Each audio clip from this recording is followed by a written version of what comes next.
I think we are live. Hello, everybody. I'm Sunny Wilkinson, and we are here for another episode of Lighten Up with Sunny Wilkinson. In my opinion, a very appropriate and apt name for the times. With my special guest artist today, I cannot wait to introduce you to him. The extraordinary bass player, musician, kind of the, let's see, the muse of Michigan, if you will. And I'm not introducing him yet, but I can't wait because he's sitting over there taking an hour off of his teaching schedule at Hillsdale. And you're going to meet Mr. Paul Keller in a second. But before you do, I have a little tradition here of featuring Michigan potters. And my mentors, as many of you know, I have been studying and delving into the art of ceramics for the past 7 years. I'm hooked. I'm a crazy person for it. And today I'm going to feature one of my teachers. And if you can believe this, he was the first teacher of my main teacher and mentor. So he's been doing this a long time. His name is Jim Reinert. And at the end of me showing you his pots, I'm going to hold up his information so you can find out where to buy his things. He's got a remarkable studio out in, where is that? It's in Owasso, I think. All right, so this is Jim Reinert. Oh, isn't it beautiful, Paul? Yeah, wow. Oh, gorgeous. He he's an amazing thrower. He'll take 10 pounds of clay, slap it on the wheel, and do this. In like two pulls, he's got a very tall piece of 10 pounds on there, and like magically, he has something that's a yard tall. So this is one of his gorgeous pictures. He uses this amazing glaze on all of his commercial pottery. And then I'm going to show you one more, guys. For me, the little tea ceremonial bowls that I tend to drink wine out of, I'll be honest, I got one of his tea bowls. Isn't that just lovely? I think this is a glaze called Reitz Green. Makes you want to have a little glass of wine in there, doesn't it? All right. Thank you, Jim. Thank you for all that you bring to Michigan. He's an amazing teacher and potter. Without further ado, and I always like to say a couple of quotes, and these are about his master organization called the Paul Keller Orchestra. Let me just say a few quotes about Paul Keller and the PKO. New York, somebody's bugging me on my phone. Sorry about that. Yeah, Kathy. Kathy. All right, here I am. New York may have the Village Vanguard Orchestra, but Ann Arbor has the Paul Keller Orchestra. Ain't it the truth? If a jazz lover's idea of heaven on earth is a swinging big band with the chutzpah to tear into intricate early jazz charts and yet skillfully execute cutting-edge original works, then the Paul Keller Orchestra, PKO, is indeed paradise for the jazz enthusiast. Yeah. Extraordinary bass player, arranger, writer, leader of many, inspirer of all of us. Mr. Paul Keller, welcome, Paul. Thank you. Hiya, honey. Sunny. You have to make me giggle right away. Hello, darling. I can tell we're not going to be well behaved today. Yay. I start out with the worst possible words? No, I won't. No, well, you can, Then but I'm we going to only have to. Which one? You told me behave myself. I said, well, I don't know. I've been up for a long time today. I'm a little punch drunk from sitting around talking about Red Garland and Wynton Kelly and Oscar Peterson all day. But I do it because I love it. And And where I are you? For the folks, where are you? I am speaking to you from the halls of knowledge Which one? at Hillsdale College. In fact, I am literally speaking to you from a hall. I love it. So What? you and I have so much in common. I mean, number one, after I left Michigan State, I taught at Hillsdale for 5 years. Chris I know, I McCary, know you did, and I'm trying to just uphold the high reputation and the bar that you set while you were yeah, good luck with that. doing a very good job. I loved working with them there. That was great. The students were great, beautiful facility. Yeah. Are you also teaching at Wayne? I'm also teaching at Wayne. Yeah. Right, I thought so. This will be my seventh year at Wayne, and this is my first semester at Hillsdale, and I'm loving it here as well. Yeah. That building's gorgeous, isn't it? The Howard Music Building, oh, it's Yeah. fantastic.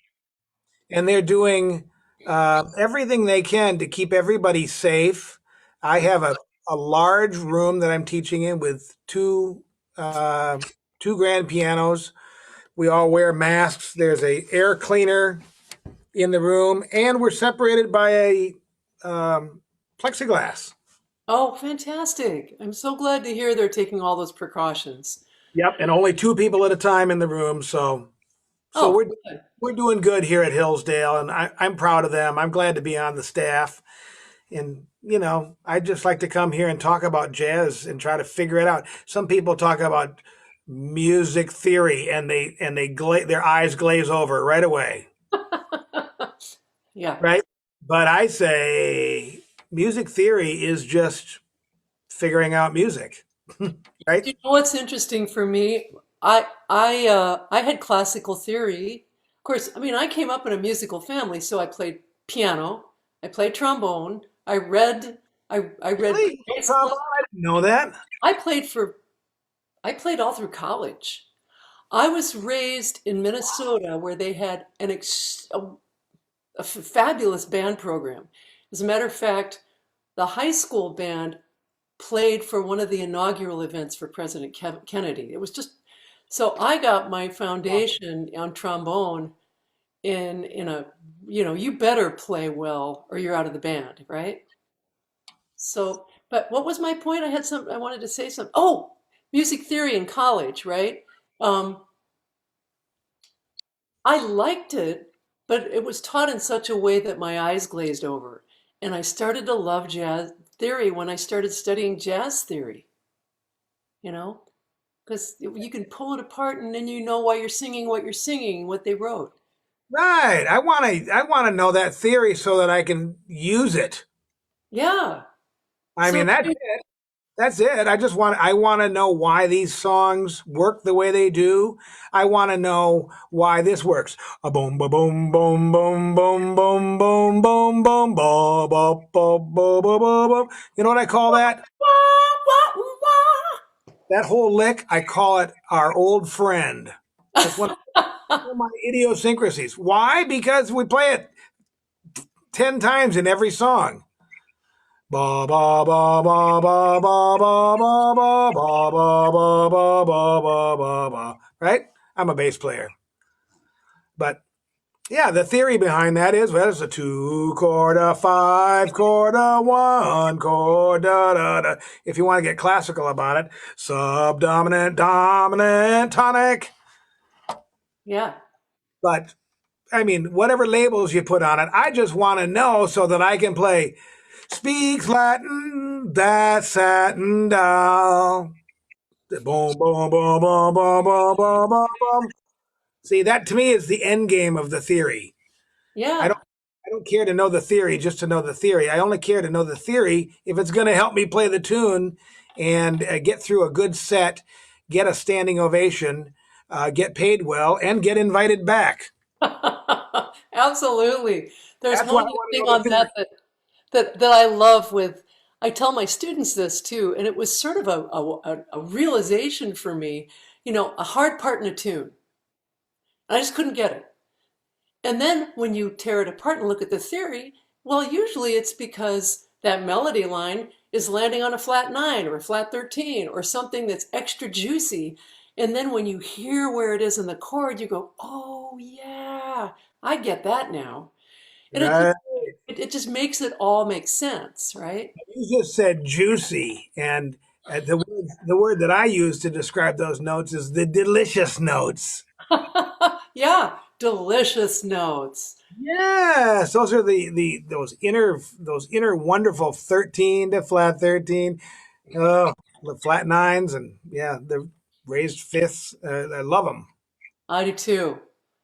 It's funny when I was coming up in LA and had to do casuals, the jobbing things where you go play weddings and bar mitzvahs. I had to learn rock tunes, and I had the hardest time because there was nothing to hold on to. The melodies were so simple, the words were so repetitive. It's a You know, different kind of thing, isn't it? yeah, yeah. I still liked it, but it was harder for me to learn that than the really intense tunes. I believe that music like that has its own language, its own idiosyncrasies, if you will, its own way of doing it, just like the different kinds of jazz music, and just like the different kinds of bluegrass music, and just like the different kinds of pop music, and the different kinds of folk music, and the different kinds of classical music. We all kind of know what that sounds like, but if you're really going to get inside of it, now you're going to find all the subtleties, and that's where I like to live. I like to live a little bit deeper than, well, I like to live a little bit deeper than the real book. Oh my I God, don't that's mean a great epitaph. He that lived a little bit deeper than the real book. I don't mean that in a derogatory way. I just mean that a lot of those tunes, they're good songs, but and again, don't take this the wrong way, a lot of them are entry level tunes. Yeah. And that's cool. They're great. The autumn leaves. There's not much a better song than that. Da da da da. Ba ba ba ba da da da of red and gold. But I call it, for jazz musicians, I call that an entry level tune. Doesn't mean I'm not going to play that song all my life and love it. It just means that that's one of the first songs that I learned, and now I'm going to dig a little bit deeper. Johnny Mercer wrote The Autumn Leaves. Why don't we take a look and see if we can find another 75 Johnny Mercer songs and then resume the conversation? Well, and you're such a master at that with you always go for like older, obscure tunes that aren't done to death and dig deeper into the repertoire. I love that you do that. Thanks. I like to think of myself as a tunesmith. Yeah. Um, I really kind of I learned that and appreciated that from a lot of guys like John Shea, who was my main mentor. But I also loved guys like, of course, Nat King Cole and Freddie Cole, who knew every song ever written. Um, Jimmy Rolls, and did you know Stacy Rolls, Jimmy Rolls' wife, I did, daughter, his I did, daughter? I did know her. Yeah, she was wonderful trumpet player, and both Stacy and Jimmy, they were tunesmiths, and they were always finding the craziest, most off the wall songs that, well, you dig a little bit deeper and you say, well, that's not so crazy. Billie Holiday sang that. Yeah. It's just old. Why is it, Sonny, that some of these tunes become popular and others are not popular, and you can't really figure out why? Because that's a darn good song right there. Which one? I'm saying the one that wasn't so popular. Oh, right. Yeah, I see what you're saying. Absolutely. I know that is sort of interesting. I mean, some of the tunes that have remained evergreens, like Errol Garner's Misty, that's a fantastic tune. Oh, okay. All right. So here oh boy, I'm gonna come out of my hallway. Can I do Go ahead, this? honey. Can I try it? Yeah. All right, here I go. Let's. I hope this isn't gonna. All right, we'll try this. I'm going over to the piano. All Stand right. by. All right. Of course, we love Misty, right? Oh, jeez. I hope we love Misty. Have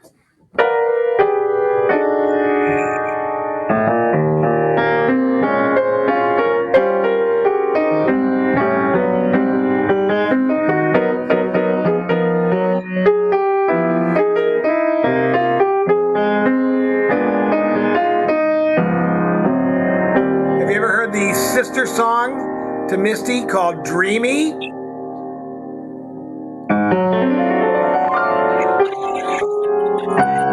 Oh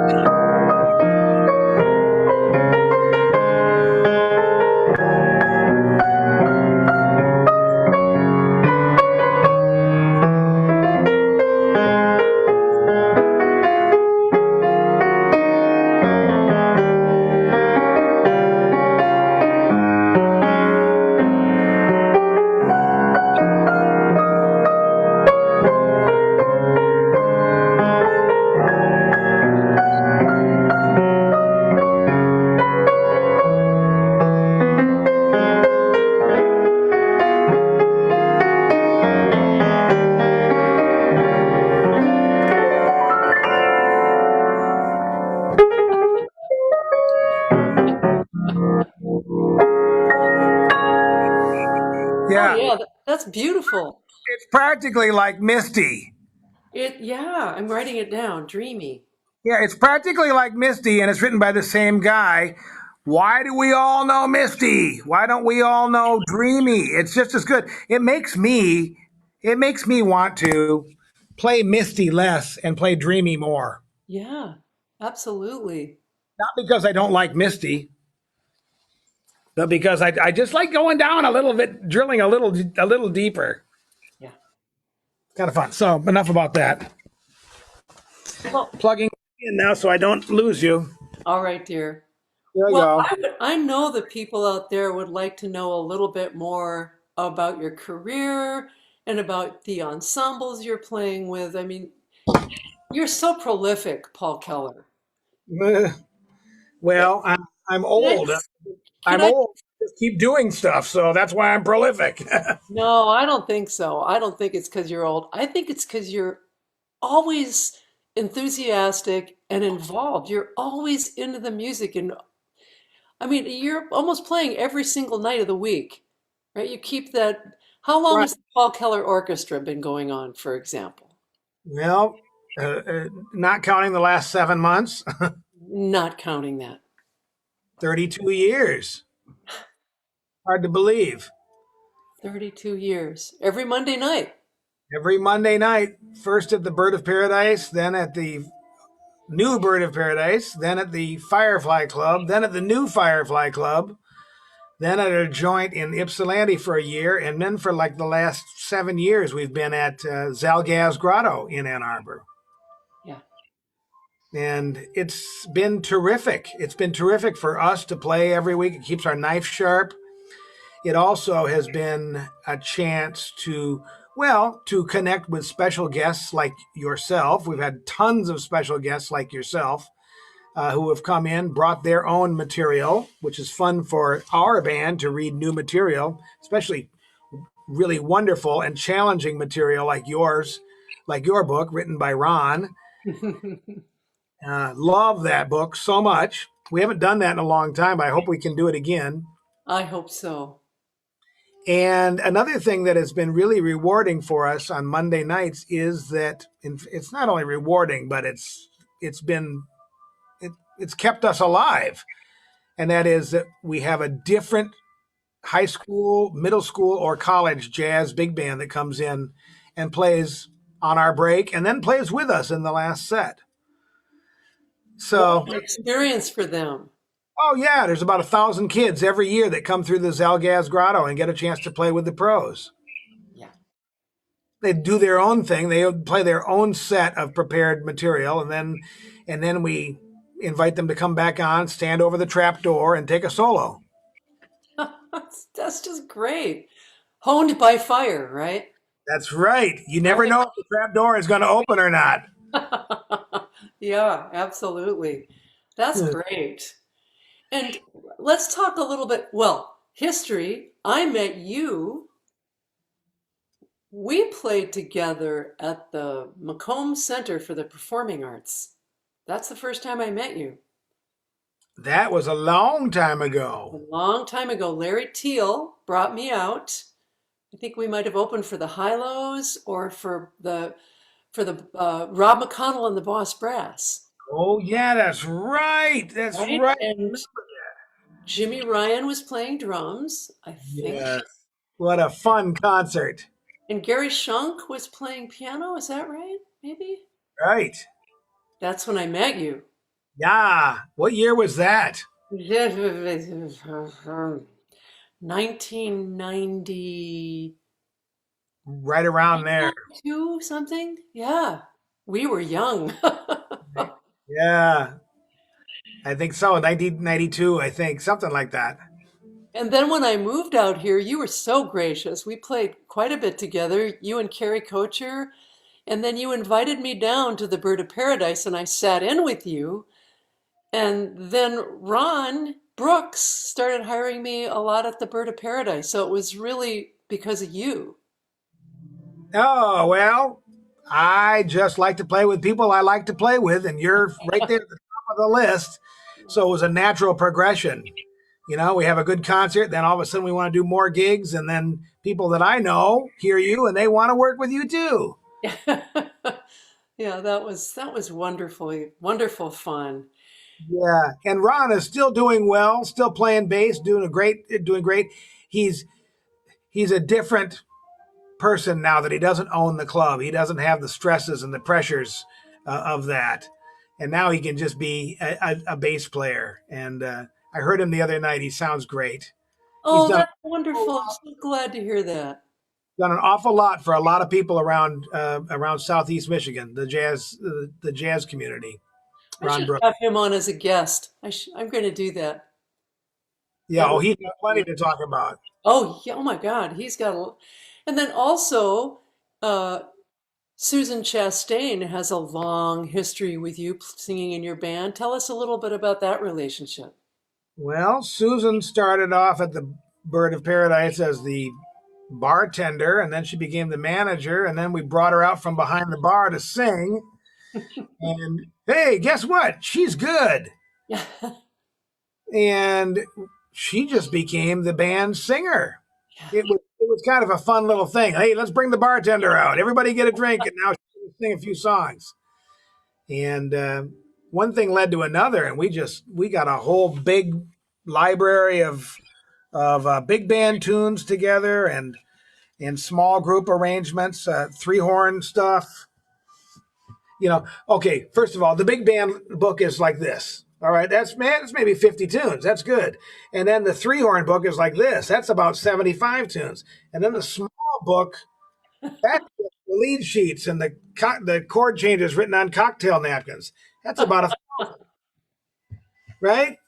And that's where I learned. Oh, that's what you do. That's what you got to do. You got to know the song. So write that on the back of a cocktail napkin, and now you know the song.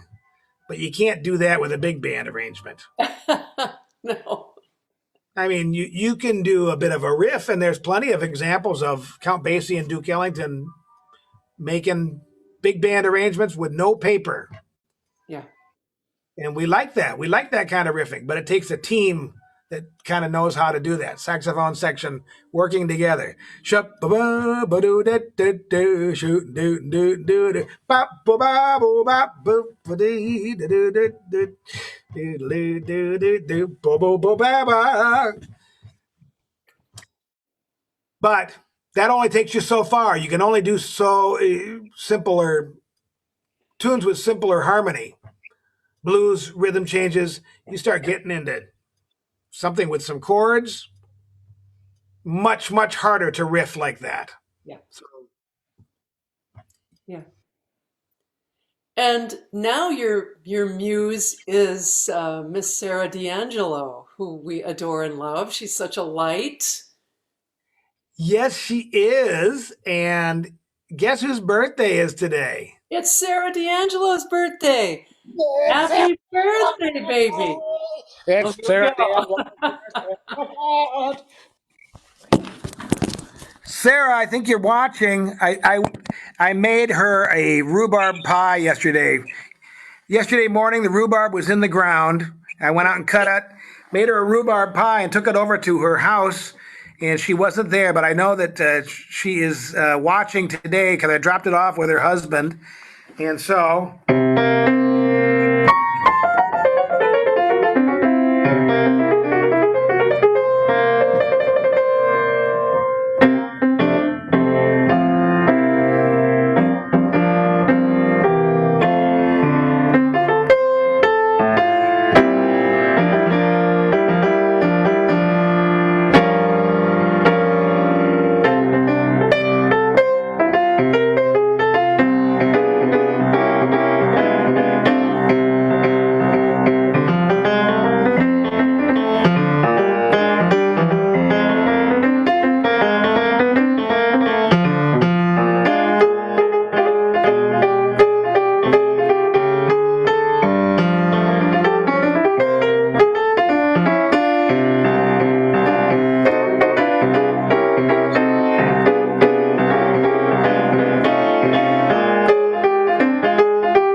on.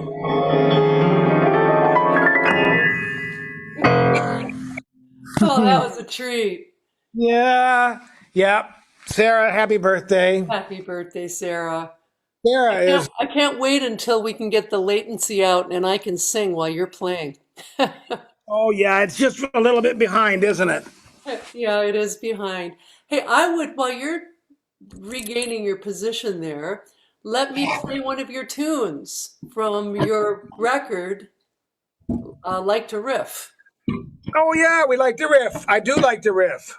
I know you do. What would you like me to play, The Man on the Keys or I Like to Riff? Either one is fine. They're both Nat King Cole gems. Yeah. The whole record is a tribute to Nat King Cole, is it not? It is. It's called, yeah, the song is called I Like to Riff, and the record is called We Like to Riff. Why don't you play that one? I'll play I Like to Riff. And tell us who's on this. I know Ralph Tope is playing guitar. Wow, he sounds fabulous. Yeah, Ralph sounds great on this. Ralph and our dearly departed friend Steve Richko. I can't believe it's been 10 years since he died. Yeah. Uh, Wow, he was a beautiful player. he was, and he loved Oscar Peterson, Mhm. and he loved to play in that style, and we just hit it off. All the tunes on this arrangement, Steve. Here's another one of those things. Knowing some music theory, of course, that's all really important, and the language of it. Steve was a master of all that, but he didn't like the pencil, Oh. and he didn't like the paper. Mhm. So he knew all that stuff, but he couldn't write it down. Just like we were talking about Errol Garner and Misty, Yeah. another one of the great geniuses of piano couldn't write or read a note of music. That's like Steve Richko. I didn't understand it. So how can you do that? Why would you even want to? It's just the way I am. Yeah, It's amazing. It always goes to show you too that the theory and the writing it down is secondary. It makes it easier. It's just it's a skill to use, but it's it's not the it's music. just a way to share complex uh, ideas and concepts Yeah. with one or more people. Right.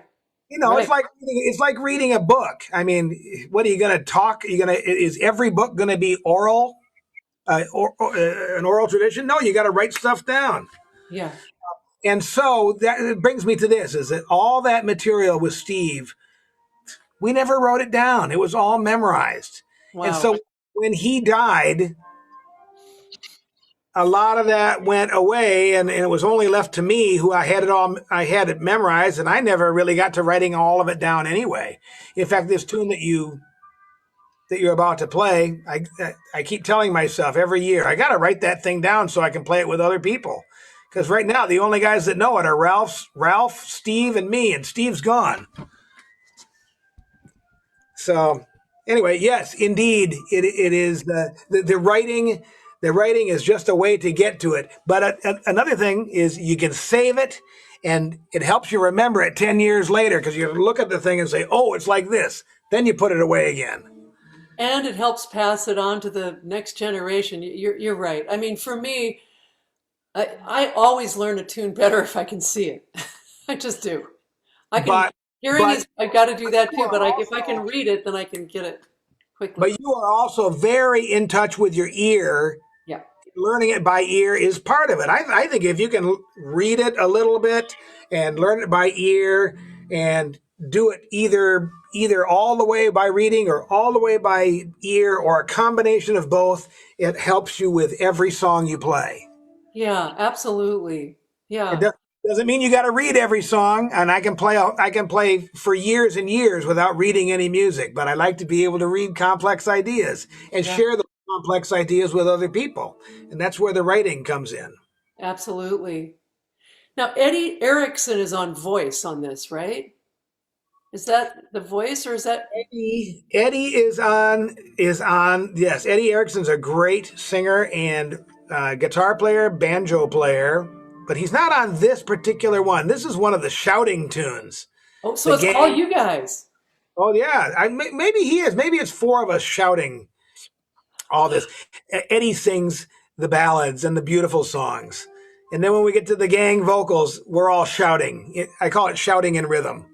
Fantastic. Well, here we go. This is I Like to Riff.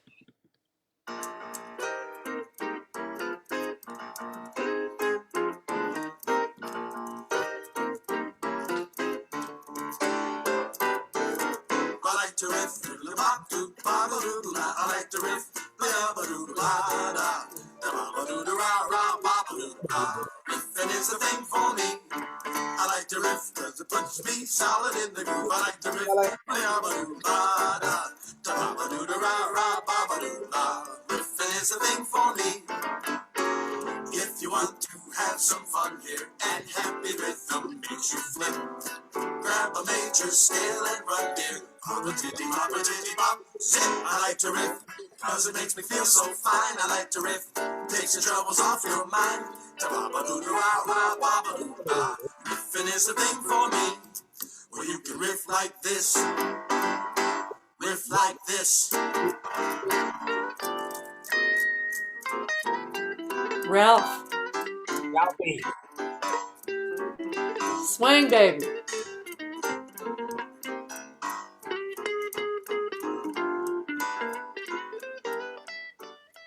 Well, that's a bit of joy. That's fantastic. Thank you. Fantastic. Yeah. I love music just like you want to just jump up and dance, don't you? You know, I don't even know what I'm about to say, except that I will say that I like to riff and I like to smile. I like to have fun when I'm playing, and I like it to be really good. And I don't mind it getting serious or sad sometimes. But if a whole hour goes by and I haven't smiled or pat my foot or moved around because the music inspired me, then there's something wrong with that set. I That love that. that's just that's just what works for me, Sonny. And by the way, I'll do anything that people will pay me for. It doesn't have to be my way as long as you pay me. But what makes me happy is to smile and be a little bit lighthearted. And I am 100% behind anybody who gets on a stage and wants to sing as long as they sing with enthusiasm and with all their heart. I don't really care so much about, well, when it's somebody like you who is super, super good about all the subtleties and the intonation and the phrasing and the pitch and all that stuff, that's a different story. I'm talking about somebody, a clown like me, that wants to get up and sing. I like to riff, it up, boop, ba-ba-doo-ba-doo. I like to riff, flia-ba-doo-ba-da-da, stra-ba-doo-ba-ra-ra-ra-ba-doo-ba-da. Riffing is the thing for me. You know what I mean? Honestly, it's my favorite thing. When people are singing in a store, I go, sing! Everybody needs to sing. Please sing. No one Everybody. around you. Oh no, let's please everyone sing, sing. I got tied up on my words there because I started thinking, who am I talking to? I'm talking to one of the great singers in America right now, one of the great jazz people in the world. And I'm saying, hey, everybody can sing. Everybody gets an A. Well, that doesn't say much for your magnificent skill. I didn't mean to go in that direction. What I meant to say is, you're the best of the best, Sonny. But that's not going to stop me from singing. I'm not nearly the good singer that you are, and I don't know a lot of people that are good singers like you. I'm still going to encourage everybody to sing. Oh, I completely, first of all, thank you, my love. That is very more than gracious. You know, the voice is my instrument, and the pursuit of all that nuance and all that beauty and all that, that's my instrument. That's what I do. But that doesn't mean that it's not everybody. Everybody's mode of communication is the human voice. Y'all sing, please sing. It'll Yeah. make you feel better, and it'll make us feel better. And plus, it's fun, and we should all sing. I totally agree with you. It's good for your lungs. It's good for your heart. It's good for everything in your body. Oh, it gets your blood moving. It's just a good thing. And it's not only good for your heart muscle, it's good for your soul and your heart. Yeah. Just sing it. Sing a song. Sing it with me. Sing out loud. Sing out strong. Sing out strong. Sing of good things, not bad. Ah, bang. Sing of happy, not sad. Sing a song. Make it simple. Make it simple for crying out loud. As the whole life long. Don't Don't worry that it's not good enough worry for anyone else. anyone else to That's hear. what I just got done saying. Just sing Sing a song. a song. My lungs feel better all of a sudden. All right, so I have got to tell you this. We are so cut from the same cloth, you goofball. Yeah, I mean, really, our both of our parents, we're both preachers' kids. that's right. Ah! Oh man, I'm sorry about this. All right. We're So, PKs, that's for sure. what denomination was your daddy? I've forgotten.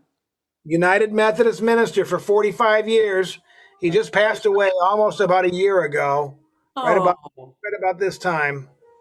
how old was he? 83. Wow, Paul. My mom is living with us now. We're enjoying having her there, and we're enjoying doting on her. And yeah, How trying to lovely. yeah. My daddy was a Methodist minister too, United Methodist minister for his entire life. Yeah. And I've told this on almost every show, but I come from 6 generations of Methodist ministers. Oh wow, I didn't know that. My brother being the last. How about that? Wow. And does he have a son that's going to be a Methodist, a son or daughter that's going to be a Methodist minister? No. And Oh, I'm just going to interrupt us here, darling, because I think we might have a little special treat coming in just as a little surprise to you. what could that be? What could it be? I hope it works. I hope she comes. I hope she bops. Could be. Look who's coming on in. Yay. Hello, can you see me? Hello, beautiful. We have Miss Sarah D'Angelo, birthday girl, joining us. Really? I'm so excited I fell over. Hello, beautiful. Happy birthday. Thank you. What a Oh. pleasure. Sarah, Hi, Paul. yay! Happy birthday! You. Oh, I'm so glad you're okay. I should have grabbed this. I have to show you what this beautiful human being drove to my home yesterday. Yes, indeed. While she's going and getting it, I want to let you all know that, oh my goodness, I'm look at that. a homemade rhubarb pie. Oh, I'll be over in a second. Yes, please don't leave me alone with this whole thing. Ah, all right, that's dessert for tonight, Sarah. We're so excited. My sister's, already put in her request. August 19th. She's ready for hers. Mine's coming up before that, July 27th. Okay. I'll, I actually froze a bit of the rhubarb, so we'll have some for later. Oh, And the so next I pre have to, Michelle made rhubarb custard then. oh, Rhubarb custard, and I'm going to try rhubarb strawberry rhubarb next. Yeah. hmm all things rhubarb. Well, let me tell the folks out there a little bit about Sarah D'Angelo. Phenomenal singer, beautiful writer, extraordinary clarinetist. She got her master's degree from U of M in clarinet performance. So one of the groups that they play together is a small group that features a clarinet and saxophone, which is kind of an interesting mashup, right? Talk about that a little bit, you guys. Well, we talk about this all the time, how we feel like we might be, well, we're definitely the only people we know with that kind of an instrumentation, and it was sort of born out of necessity, really. And it just turned out to be like this really beautiful sound. It's such a beautiful, cohesive sound. We enjoy it a lot, and we've had a plethora of different saxophonists come and join us, and I mean, we have like, we're riddled with amazing musicians over here on the Did east you side. say a plethora? I did. Thank you. Yeah, so I find it inspiring for me because I don't have to be the only, it's not just the stress of being a solo, the melodic soloist in front is sort of taken off. And it's very much this cohesive, beautiful ensemble thing, which a lot of singers don't get to participate in. Because generally we're just up front singing the melody or improvising, but we're not really doing a lot of ensemble work. So that sort of the special thing that I think being in this ensemble with Paul offers, because he is just crazy about ensemble work, shout choruses, and let's just all like, let's get unified on this rhythmic melodic pattern every time we play it. And it's amazing. I don't know if you guys have already talked about that, but it's amazing what that does every single time when we just kind of hit something together instead of every man sort of for himself, creatively and melodically and rhythmically through the whole thing. It's pretty wonderful. It's really special. I don't know another group that's doing it, at least not in the area. I don't know. Paul, do you? Well put. Well described. Yeah, that's great. You know, I like to keep saying this, that there's, well, okay, I won't say there's more ways than one to skin a cat because I know that'll just really mess with Sarah. But I will say that in jazz, there's a million right answers. Right? There's not just one right answer. There's not just one way of doing it. There's a million right ways, but there's also 10 million wrong ways. And when you hear it, you can tell. Right? That was not one of the right ways. Yeah, and I think that's, oh, sorry. So all I was going to say is, I love, I love what we do because it works for us, and I feel like it doesn't really cut down on our improvisation. We still get to improvise like you would if you weren't doing that. But now we have a little bit of big band within a quartet. Even if we do something as simple as a ding ding ding ding ding ding ding ding ding bop bop bop bop ding ding ding ding bop bop bop bop ding ding ding ding bop bop bop bop. If we all do that together, it's like, wow, how great is that? That's an ensemble. And we get much Great. more complicated than that, but it is fun to come together like that. Oh, I love it. And we find that I don't know, I find that the listener, as someone who's not a studied, pedagogued, is that a word? Jazz musician, like my study with jazz has come purely in the bandstand, and honestly, you two are my teachers from my lessons with Sunny and my time with Paul.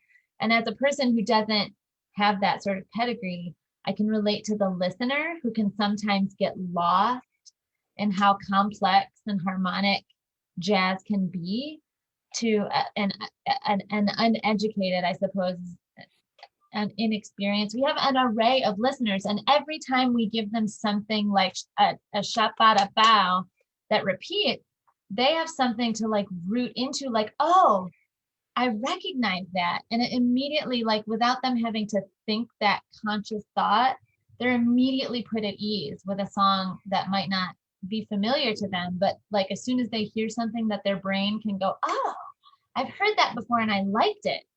And then we do it again the next chorus, and we do it again the next chorus with all these crazy, experimental ramblings in between. And they're like, wow, what's happening? This is amazing. But like, just as they're starting to glaze over and get lost, we hit them, with an ensemble shabada bow, and all of a sudden, oh, it's okay. And so often, those little ensemble things that we count on, they're different from time to time, right? We mix them up. You never know when it's actually going to come. So that's a different way of improvising. Improvising doesn't mean just playing the changes. That's one way. But another way of improvising is I like to riff, right? And that's group improvising together. I like it. We all get so many jazz musicians get caught up in this style of piano goes comp, comp, comp, comp, comp. Drums go ding, ding, a ding, ding, a ding. Bass goes boom, boom, boom, boom, boom. Trumpet goes beetle, beetle, beetle, beetle. Well, that's one way of doing it.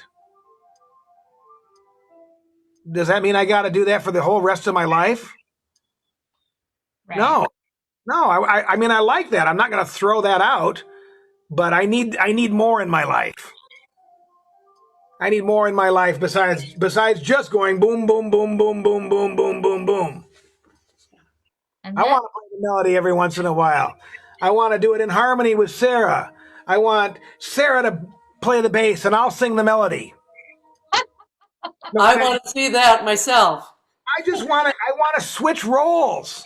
I want to mix it up and I want to bring us together in an ensemble. Bring the big band into the small group, bring the small group into the big band. And never make it so long that people's eyes glass over. Remember what we said earlier, Sonny? If you're not smiling at least some of the time during that set, for me, there's something wrong. It's supposed to be fun. It's It's supposed to be supposed to be fun. fun. And it's not supposed to be perfect. It's just supposed to be, hey, I love this. I love this too. I can't do perfect. If you ask me to be perfect, I get all nervous and upset. But excellent, I can do excellent every time. I like that. That's So great, actually. it's I so love much that. easier and funner, yeah. So, Sarah, I have to respond to something you said that to me the way you learned about jazz is is the authentic way. It's the way I learned. Really, it's the way he learned. It's the way all the great masters learned. They got kind of kicked out early on, and we didn't have real books or fake books or iReal Pro then. It was like, here, learn the tune. Bang, you learn the tune. And if you're the bass player, you got to hear the tune. And I think you learned in the best way, right? You learned the authentic way. You're using your ears and all your awareness and all your balance, and you kind of thrown into the deep end, and you learn to swim. is a really fast way to learn too, honestly. It's just sort of, you're right, like being thrown into the deep end, you're immersed in it. Yeah. So, and I think it worked specifically with Paul because Paul appreciates so much what he calls prehistoric jazz. So I wasn't thrown into like the deep end of bebop and I had to like somehow like figure out all of this like super complicated, over my head, fast going stuff. I was thrown into the deep end with a lot of like really great jazz at and kind of went through it in a time period kind of way. So, and I don't know, I don't think that's intentional with Paul. I don't know. Maybe you're like, thinking about this intentionally sometimes, but I think it's just that he is one of a small community that really appreciates and loves that kind of jazz. Yeah. So we get to learn from the bottom up, like with the building blocks. It's pretty fantastic. And I've spoken to so many musicians who say the same thing about Paul. I'll never forget meeting Randy Napoleon one day, and I had stars in my eyes. I'm like, oh, you play with Freddie Cole and you like fly all over the world and it's like amazing. And he's like, honestly, I need to tell you, like, I'm so indebted to Paul Keller. I wouldn't be the musician I am today. I want you to like not take for granted what you're doing right now with him, because there are a lot of us that wouldn't be where we are because he's done that with a whole burgeoning community of musicians. And so we all sort of get to reap the benefits of getting pulled through what Duncan calls PKU, Duncan McMillan. He sure do. Uh, well, thank you for those nice words, Sarah. Hey, okay, let's just do thumbs up or thumbs down. Okay, ready? Okay. Uh, Nat King Cole, Ella Fitzgerald, Frank Sinatra, um, Monty Alexander, Dizzy Gillespie. How about Blossom Dearie. Blossom Dearie? I was going to say way back in prehistory, Jelly Roll Morton, James P. Johnson. Yes. Okay, a little Carmen McRae, A lot of Carmen McRae. a little Chick Corea, taking it to the edge, Who? taking it to the edge. How about some Art Blakey? Yes. And of course, Oscar Peterson, George Shearing. So, if you just go and listen to those things right now and smile and learn to love it, you won't really even realize that you're learning along the way. You're just loving it. But by the time you get done with that, your body is feeling better, your heart is pumping better, your skin is clearer, and you didn't even realize it, but you just learned 10 new songs and how those guys do it. It's rubbing off on you, whether you know it or not. Those are the people: Ella Fitzgerald, Frank Sinatra, Nat King Cole, Mark Murphy, Mark Murphy. Carmen McRae, right? Who else did Oh we my see? God. So, Paul, I pulled a poem for you that is right down this lane, exactly down this lane. And Ooh, it is written by Peter Fiore, and I think you'll get a kick out of it, especially because of the penchant for some of the older music. is he So this, related to Nick Fiore? I'm sorry, he may be. I Nick don't know. Nick Peter played bass. Fiore. Nick Fiore played bass in Detroit for years and years. I Yeah. wonder. Okay, Peter Fiore. Okay, you ready? I'm ready. See if this doesn't tweak your gourd. The night Joe Oliver blew Freddie Keppard down. Oh wow! Ready? Already you got to know a little bit about what's going on, right? King Oliver's about ready to kick Freddie Keppard's ass, right? Exactly. I'm ready. I'm stepping over to Pete Lala's to meet Lil. And when I come round the corner, here's Joe Oliver blowing out the stars like candles. And all the people gathered out front, waiting to see what Freddie Keppard'll do, 'cause Freddie was the man then. Freddie cut in quick, sideswiped Joe into silence with a spatter of notes that spit into the night and bound down the street, echoing. And before the echo stopped, Joe Oliver picked up the end and played it backwards, bringing the last note all the way down slow to the tops of his patent shoes.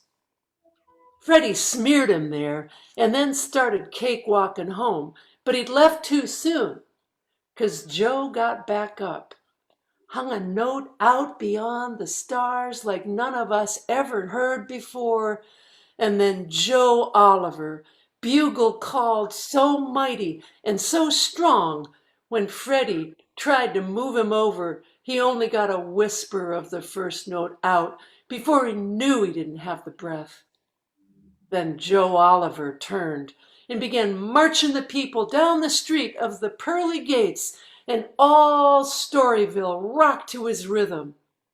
And after that night, we all called him King. That's so beautiful. Isn't that great? Thank you for sharing that. I knew you'd love it. I read that. My friend sent that to me, and I said, oh, yeah, I got to share that with Paul and Sarah. Oh, I love it. Well, of course, I'm just a master of the obvious. I don't know that much about the history of it, but I do know that without King Oliver, there is no Louis Armstrong. No, Louis Armstrong, because King Oliver was his mentor, Right. right? He loved him so much that he had him come in and play a second trumpet in his band, and then said, "You know what? You play pretty good. Why don't you play first trumpet? I'll play second trumpet." It's just a band, though. There you go. There's a community, right? Yeah. Yeah, very interesting. Yeah, so glad you read that. That was Oh, fun. I'll send it to you. I think and the way you can see the visual of the poem and how it sort of relates to the cadence and the rhythm of the Uh, poem. Isn't that cool? oh wow! I just thought that you were reading that in a very musical fashion. Yeah, I think he implied that. And you were, but it's also written out. Hey, see now that's we were just talking about writing out music. Yeah, When you look at that, there's very little questions that you're going to ask. You're going to read it that way, right? I think so. So if Yeah. you can write it out neat and write it out in a way that people aren't going to, that you're going to eliminate that conversation, then see, I just thought you were interpreting that, but you were interpreting an interpretation of it. Yeah. Yeah, neat. That's So, really interesting. so I really want you to guide the folks to your website, which is paulkellerjazz.com, correct? That's right. And That's right. also, It's also linked closely with PKO Records, which is our record company, and that's where you can find all of our records, including Sarah's record. And it's linked in PKO, or Paul Keller Jazz is also linked to Sarah D'Angelo Groove. What is it, Sarah? That's it. SarahD'AngeloGroup.com. Yep. Those are the three websites, and you can get to one of them. It'll take you to all three of them.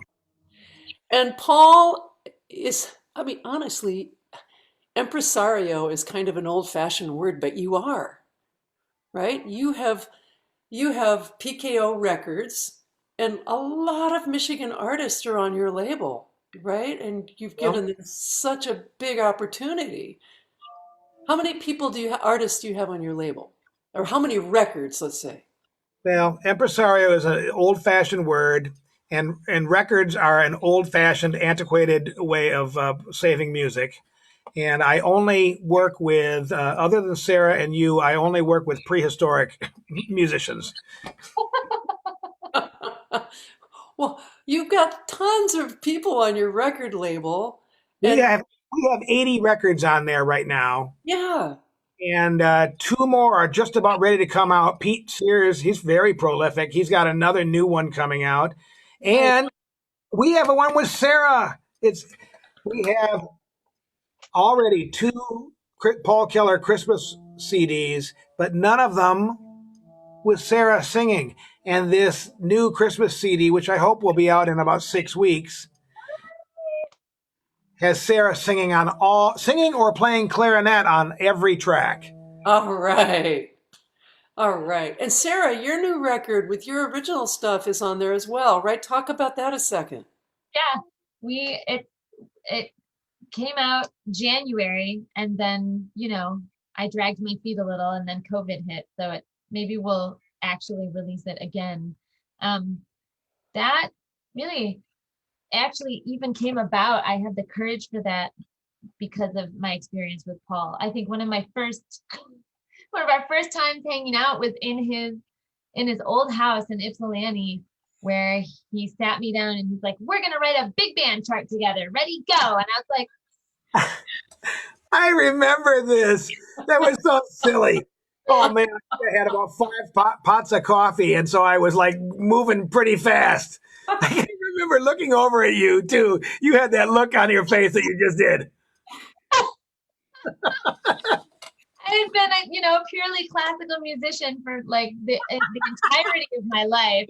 Had maybe had 2 or 3 gigs with Paul at all, and we just hung out and but that's how it is with him. Like it's push you right to the edge of where you're comfortable, and then like you're just out there all the time, and it's this place of tension, and you start to learn to be comfortable, in that place of tension. Like I'm not afraid of embarrassing myself on stage at all anymore, which is so freeing as a performer. Like we've had we've had everything happen on stage. We've had string snap. We've had a song like fall apart so much that we had to go, okay, we're stopping and starting. You know, like everything has happened. And he brings me right along in his arrangements. He's taught me so much. So the fact that that album even exists, half of the songs on that album were introduced to me by him, and he's always encouraging me to write lyrics. Like, here, I want you to write lyrics to this and this and this. And so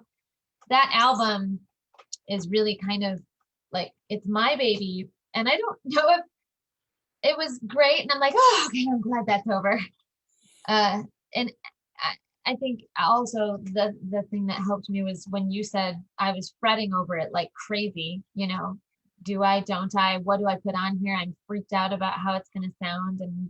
And something that you said, Sunny, was like albums are just a snapshot of who we are in musicians at that moment in time. They don't have to be perfect. They just are your offering at that time. So really, it's just, a snapshot of where I was between the years of 2018 and 2019. And Paul is on it. Paul helped me arrange music that's on it. Like it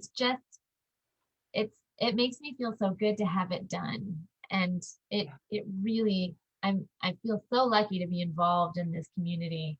And now we move on to the next project, right? Exactly. Yep. There's a big box I joined the ranks of musicians with a big box of CDs in my basement.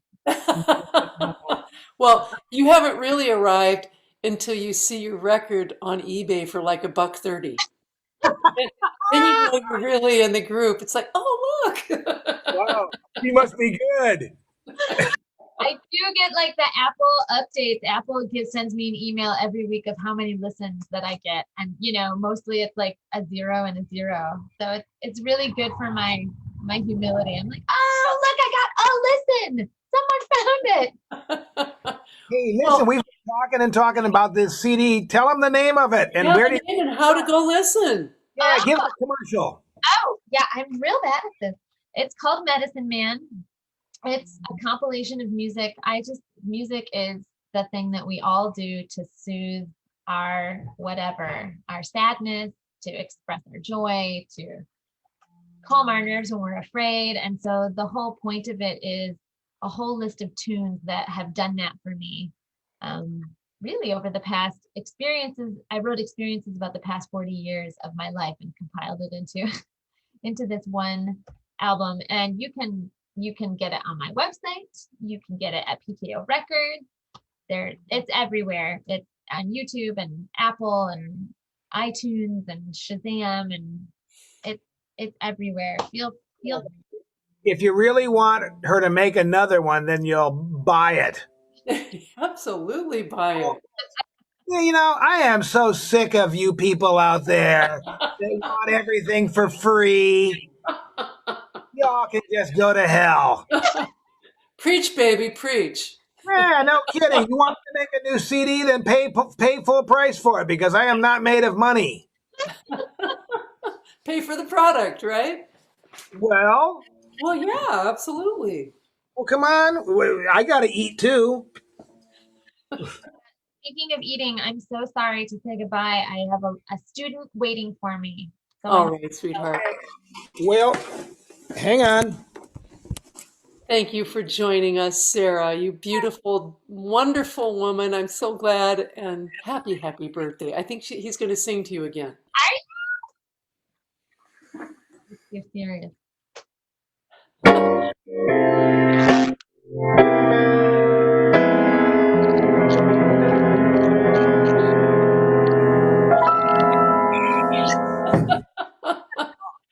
Happy birthday, Sarah. I love you so much, both of you. We love you, honey. You. See you soon, I hope. Yes, sir. Bye-bye. That was great. Were you surprised? Yes, I was surprised. Well, listen, my friend. This has been a blast. Look at that. An hour just went by just like that. I know. Before we adjourn, is there anything else that you'd like to share with everybody out there? Well, I didn't even talk about anything I wanted to. We've just been yipping, yapping. It's all just blibbity blab, and it's a lot of fun. And this is what I'm going to continue doing now in my next lesson here. Is just I'm just going to pick up where we left off. I'm going to continue pontificating like this. I love it. Oh, Paul, honey, thank you so much for joining us. Honestly, the reason I started doing this show was I needed to connect, right? I needed to connect and pull in with the people that I care about. And I also wanted to share the Michigan community with the world. I mean, we have some phenomenal players and across all the genres here. And you are you are one of our stellar musicians, and you bring people together. You create community wherever you go, and I think that's really important right now. Thanks. I, Yeah. I'm a lover of life, liver liver of songs. No, a singer of songs, lover of life. That's A it. liver of sauce. Thank you so much for being with us, my friend. I love you, and your Can we music is uh, inspiring. can we somehow safely get together soon and make some music personally, person to person? I would love to do that. Really, I would Let's love to. figure out a way to do that. Even if we have to wear hazmat suits, let's do it. Okay. Um, Before we sign off, I want to let you know that the next time we meet will be on October 26th. And my dear friend and wonderful violinist, Tia Hanna, is going to be on with us. So make sure you chime in. And if you've missed some of these and you want to go back and have a little coffee with Sunny, I have started a YouTube channel and I'm downloading these shows onto that channel so you can see them at a later date. And of course, before we go, I have to thank my wonderful compatriots, Jamie Sucille and Susan O'Rourke at Smoke and Sled Dog Records. You guys are the bomb. You help me so much and talk about spirit of community and some joy and some love. Mwah.